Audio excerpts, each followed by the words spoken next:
Praise the Lord.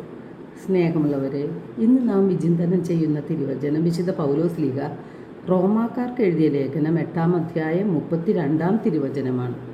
സ്വപുത്രനെ പോലും ഒഴിവാക്കാതെ നമുക്കെല്ലാവർക്കും വേണ്ടി അവനെ ഏൽപ്പിച്ചു തന്നവൻ അവനോടുകൂടെ സമസ്തവും നമുക്ക് ദാനമായി നൽകാതിരിക്കുമോ?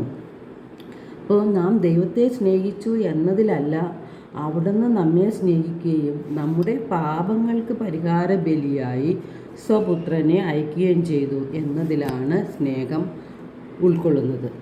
വിശുദ്ധ യോഹന്നാന്റെ സുവിശേഷം 3-ാം അധ്യായം 16-ൽ തിരുവചനം പറയുന്നു, എന്തെന്നാൽ അവനിൽ വിശ്വസിക്കുന്ന ഏവനും നശിച്ചു പോകാതെ നിത്യജീവൻ പ്രാപിക്കുന്നതിന് വേണ്ടി തൻ്റെ ഏകജാതനെ നൽകാൻ തക്കവിധം ദൈവം ലോകത്തെ അത്രമാത്രം സ്നേഹിച്ചു.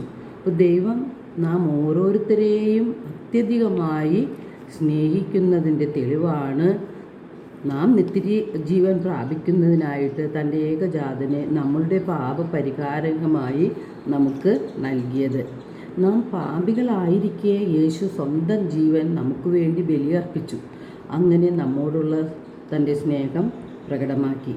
അപ്പോൾ സ്നേഹിതർക്ക് വേണ്ടി ജീവൻ ബലികഴിക്കുന്നതിനേക്കാൾ വലിയ സ്നേഹമില്ല എന്ന് യേശു സ്വന്തം ജീവിതത്തിലൂടെ നമ്മെ പഠിപ്പിക്കുകയാണ് ചെയ്തത്. നാം നമ്മുടെ സ്വന്തമല്ല, യേശുവിൻ്റെ തിരുരക്തത്താൽ വിലയ്ക്ക് വാങ്ങപ്പെട്ടവരാണ്.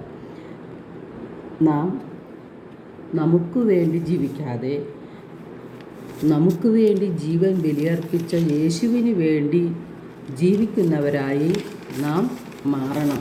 എങ്കിൽ മാത്രമേ നമ്മുടെ ഈ ലോക ജീവിതത്തിന് അർത്ഥമുണ്ടാകുകയുള്ളൂ. യേശു തൻ്റെ ശരീരവും രക്തവും നമുക്ക് ഭക്ഷണപാനീയമായി നൽകി നമ്മോടൊപ്പമായിരിക്കാൻ അപ്പത്തിൻ്റെ രൂപത്തിൽ യേശു സജീവനായി ഇന്നും തിരുവോസ്തിയിൽ വാഴുന്നു.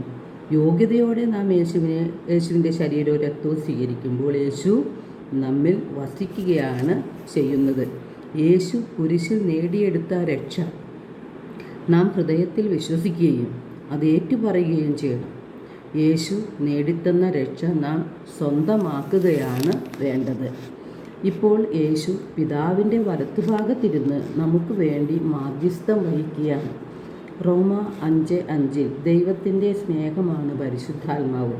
നമുക്ക് നൽകപ്പെട്ടിരിക്കുന്ന പരിശുദ്ധാത്മാവിലൂടെ ദൈവത്തിൻ്റെ സ്നേഹം നമ്മുടെ ഹൃദയത്തിലേക്ക് ചൊരിയപ്പെട്ടിരിക്കുകയാണ്. സമാധാനത്തിനും സന്തോഷത്തിനും വേണ്ടിയുള്ള മനുഷ്യ ഹൃദയത്തിൻ്റെ ദാഹം പൂർത്തീകരിക്കുന്നത് പരിശുദ്ധാത്മാവിലൂടെയാണ്.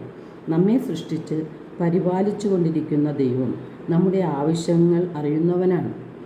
നാം അവിടുത്തെ രാജ്യവും അവിടുത്തെ നീതിയുമാണ് ആദ്യം അന്വേഷിക്കേണ്ടത്. അപ്പോൾ നമുക്ക് ആവശ്യമുള്ളതെല്ലാം ദൈവം നമുക്ക് നൽകും.